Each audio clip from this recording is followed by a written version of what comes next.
Hey. So I made a video a couple of days ago, similarities between myself and Jade, and it was kind of off the top of my head, and then I kind of listened to it back, and I was like, people could look at that and be like, do you know, like I don't even know what the face was, you know what I mean? So since then, I've been thinking constantly, and I've made a list of all the things I forgot to say, and I think it's actually longer than the original list. So this is the continues of.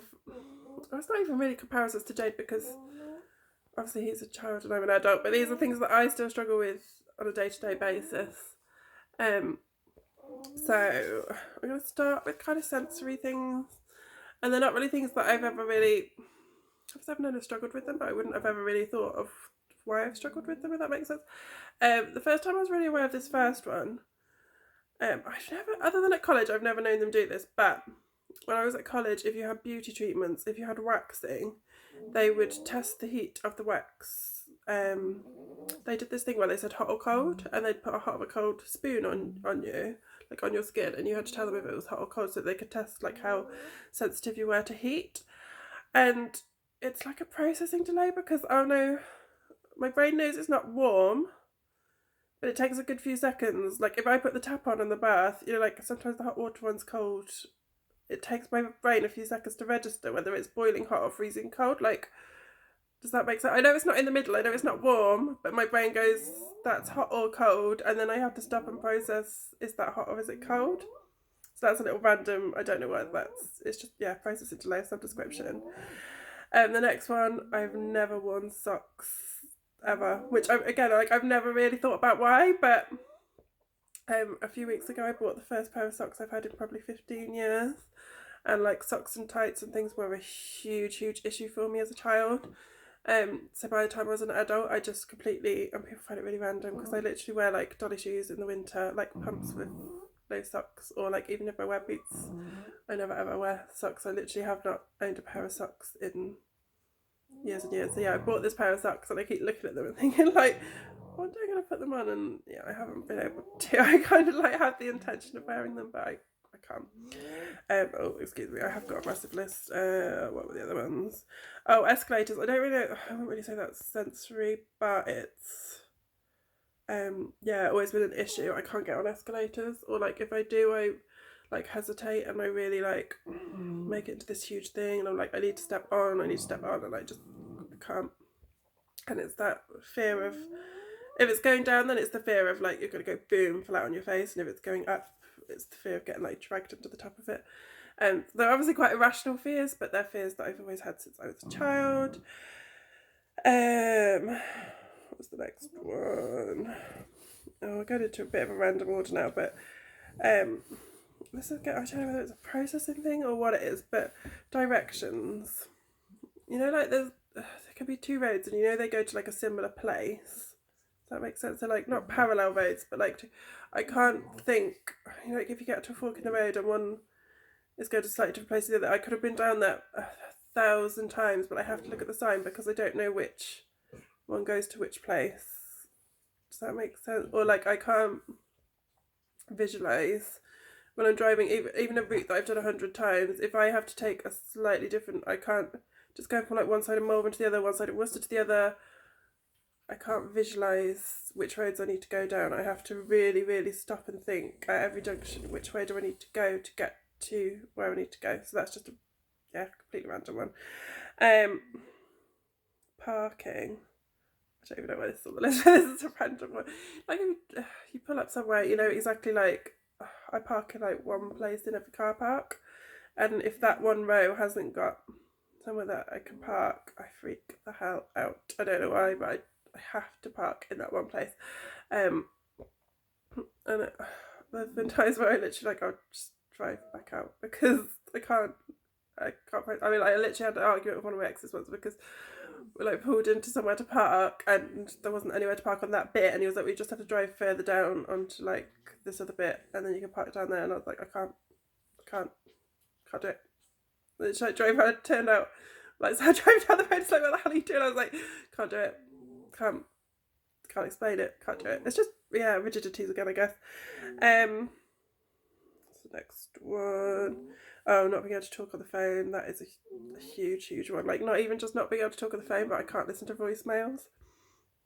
I know it's nothing bad, like I've got a voicemail this morning, I know it's just a client, she just wants to rearrange an appointment. The thought of even, there's no anxiety to it. Well, there shouldn't be, because I don't have to talk. It's a voicemail, but I can't even listen to the voice. I know, I suppose it's the expectation that I have to call it back because I've listened to the voicemail. Or even more ridiculous, some bills that I pay by phone, and it's an automated phone system, and I know like there's nobody on the other end or anything like that, but it takes a lot. It could take days for me to psych myself up for the fact that I have to ring an automated number and type in my card number, and there's not even. But yeah, that's another one. Like, since a child, like your mum would be like, talk to your nan on the phone, talk to your auntie, whatever else. I can't. But weirdly, in a work situation, I suppose you kind of have to do it, and it's a completely different thing. But like in a salon or when I've worked in retail, I could answer the phone. I couldn't really do outgoing calls are harder because it's more unexpected, isn't it? You don't know who's going to answer. You don't know whether it's the person you need to talk to. But incoming calls, if it was just like something regarding work, I could do, providing it wasn't something personal. And there's still only maybe like, I mean, I'll ring my ex-husband if I need to about something, maybe if it's like important, or my best friend, a couple of ex-boyfriends. But in general, like, I do not, if it can be avoided, I don't talk to anybody on the phone whatsoever. Oh yeah, so back to like social stuff. I can't, well, now I just about can, but until probably like I first started dating as an adult, so like in my 30s, I never ordered my own food in a restaurant or a bar or anything. I'd always get whoever I was with to order for me because I couldn't talk to the waitress. Although I still probably couldn't go to a bar and order at a bar. Even if it's not like a mega busy one, I can't order at a bar. I can't even, to be fair, I can't go in bars. I went to Cozy Club and Miller and Carter a while ago with my ex, and yeah, it did not go well. Like the whole time I was in Cozy Club, I was just freaking out with the noise. And then we went into Miller and Carter, and the tables were too close together, and I just felt so claustrophobic. I was just like, get me out of here, get me out of here, get me out of here. Which yeah, so we wasted £100 and wasn't a nice night because I was just miserable. And then again, same ex, we went to Cider Festival back in the summer, and obviously I wasn't really that anxious about going, I don't think, because I just kind of thought like I'd be able to cope, but I haven't done anything like that for, God knows, getting on for 20 years. And I can't queue. Well, I could queue, but obviously, like the queues for the bar there would be like 100 people in a queue, so I couldn't do that. But then I also can't stand on my own, so I would sit on the floor while he was queuing to go and get drinks, and then he'd come back, and I'd just be like staring into space, and he'd like try and talk to me, and I was like, it's borderline selective mutism because I couldn't physically speak, and he was like trying to talk. He was like, "What do you need? What do you want me to do? Do you want to go get food? Do you want to?" And I was literally just like. And he was like, I don't know what to do, I can't snap you out of it. And I was just like in an absolute daze, just like staring at one point. I suppose just to distract myself, just staring at like one point in the distance, just like completely unresponsive. So yeah, that happened a couple of times through the night, and then in the end we just ended up like up by the food bits, like where there were no people, and until Dizzy Rascal was on, I wouldn't go back down at all. And then Dizzy Rascal I was fine because I was quite like engaged in. But anything else, like I couldn't, and it was dark, so I wasn't quite so anxious about like people being around and stuff. So by like 10 o'clock when it was dark, then I could cope. But in the light, all the people, the noise, everything else was just like so overwhelming. And I know that like I don't know whether these are actual, because someone's mentioned to me before that they think Jaden has absence seizures, which I've never really quite been sure on, and that's not like medically diagnosed. That's just like one or two people's opinion. And then I kind of realised, oh shit, I used to have them. I don't think I have them really anymore, or if I do, they're not noticeable. When I first met my ex-husband, how old was I? 18, 19.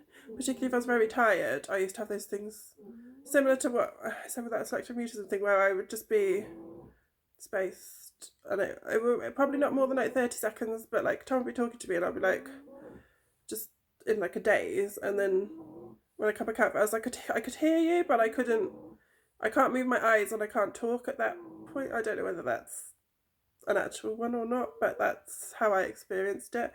And again, with the selective mutism, I was very overwhelmed with things in arguments and things like that, like the processing time of kind of getting my head around things. If I was really distressed, not in terms of point like I'm hysterical and I can't talk, but I just cannot physically get my words out, and somebody saying like, are you okay? Are you are you dealing with kind of what you've been told? That kind of thing. I can't physically talk. Right, next one. Social exhaustion. So something like going to that festival, or like having to go out in a group of people, or even just like a hard day's work. Or not a hard day, but my work's obviously very social, and it's not fake social, but I'm having to be sociable with people that I wouldn't necessarily choose to be sociable with. Not that I don't love my clients, but obviously like I find that quite exhausting, and by the end of the day, I'm happy to just not talk, or I could come home and just, obviously it's not an option because of the twins, but in general, before I had the twins, if I could just come home and like not say a single word for the rest of the night, or I've been out and something's exhausting like the entire next day, I could just like quite happily just hide away and not like speak to anybody at all. What have I missed? Oh, so yeah, even going back to, because obviously like now like bars and clubs and things I find very overwhelming, but even like back when I was like 18, I would, if I could avoid it, I probably wouldn't really go, and if I did, I would get so overwhelmed. I don't, it's a physical thing or what it was, but like it would get to the point where I'd have like heart palpitations, and I'd feel like I was going to have a heart attack because the music was too loud and everything was just too overwhelming, and the lights and everything else, like just couldn't cope, and I'd have, I don't know if they were panic attacks or they were but the heart palpitations to the point where like your heart's literally going to explode out of your chest, and I just felt like I was going to die and I needed to get out of there. And the number of times I'd end up walking home on my own from like the lighthouse or something, because I was just like, I need to get out. And my mum would go crazy, obviously, because I was like 17, 18 and shouldn't have been out about on my own at 2 or 3 in the morning. Second bit of paper, festival, blah blah blah. Oh, hair and nails. So going back to a sensory thing, every time I've ever had my nails done, like I can do my nails myself and it not be painful, but if somebody else does me a manicure, I'm constantly like, ow, ow, and I'm pulling my hand away, and they're always like, I'm not hurting you, and I'm like, yeah, but you are. And that's why I always say to parents when they say like, if a boy's having their hair done with clippers or something like that, and it doesn't hurt, I'm like, but you don't know whether it hurts them, because their perception of pain or the way that they process it could be completely different to yours. So yeah, with my nails, like I've had times where they've cut my cuticles and everything, but even if they haven't, even if they're the most gentle manicurist, it was physically painful for me to have my nails done. Oh, my feet even worse. Like a pedicure to me is excruciating. I don't know why anybody would have that as like a relaxing treatment, because I find it really, really painful. And as well, my hair, just having somebody else like brush my hair, having it washed at the backwash, it's quite distressing. That sounds ridiculous, doesn't it? But like, even like having someone rub a towel, like some hairdressers are not rough, but they just kind of like rub your head with the towel, and I'm like, that's painful. Whenever I have my hair done, I try to avoid like all of those kind of, like I brush my own hair. Obviously someone wash my hair, but then when it comes to like, as soon as they put the towel on, I'm like, no, you don't need to like rub my head, tug my hair, anything like that, because I find it physically not necessarily painful, but very uncomfortable. It's not like a nice, like most people are like, oh, it's so relaxing having your hair. I'm like, no, it's borderline horrendous. It's painful.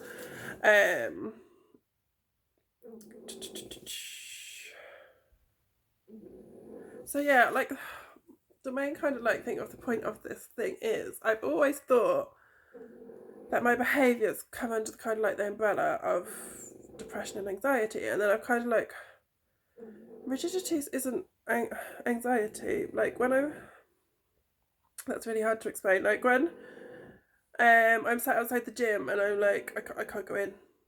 It's not that I'm anxious, I'm not on edge. My brain's just saying, today we can't do that.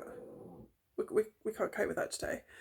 And like sometimes I could force myself to go into a situation like a gym or a supermarket, but if I force myself and my brain said no, we're not doing that, and then I drag myself out of the car and I think, right, I'll go in.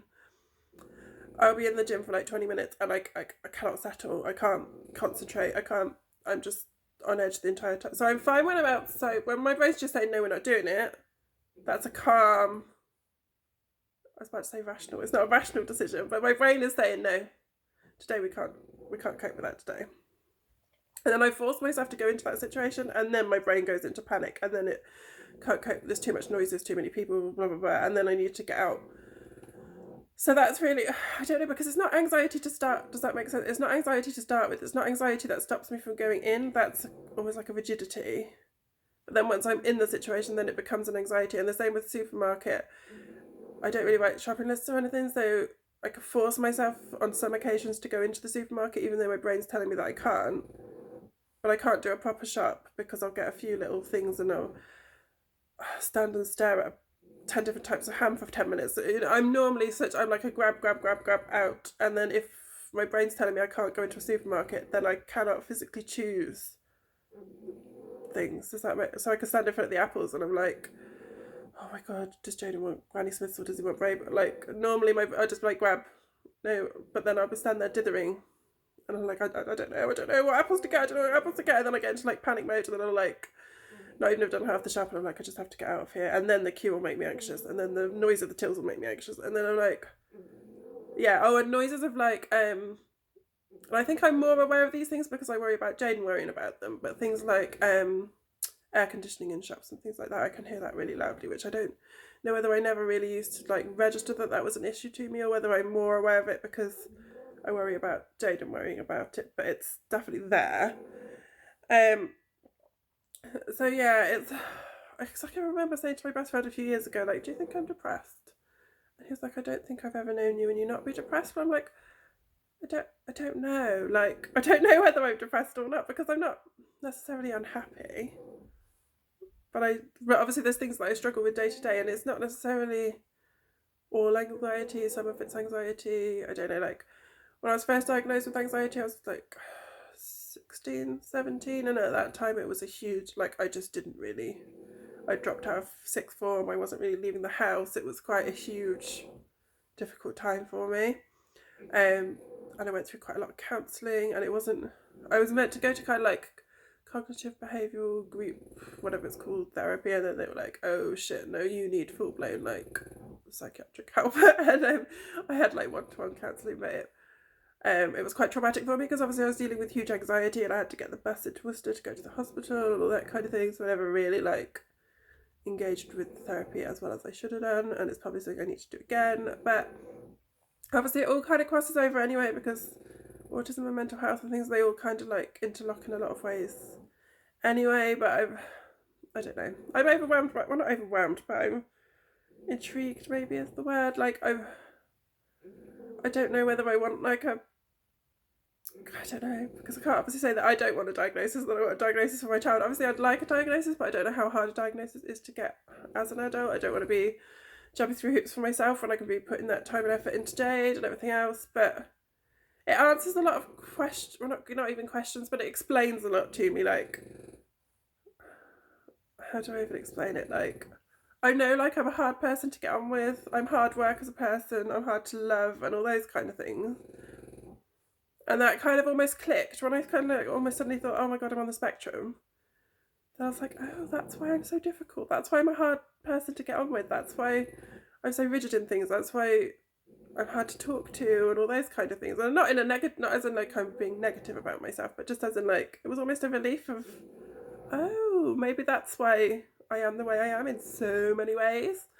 So yeah, but it's all a kind of learning curve, isn't it? Learning about yourself, learning about your child, and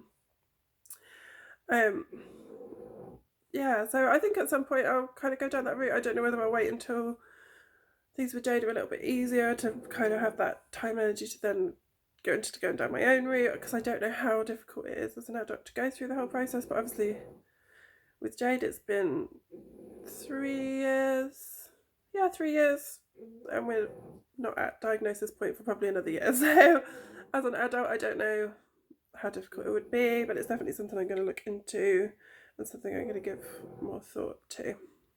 And yeah, again, if you've made it through this 20-minute video, well done. Me rambling, I don't know how much sense it makes, but yeah, bye.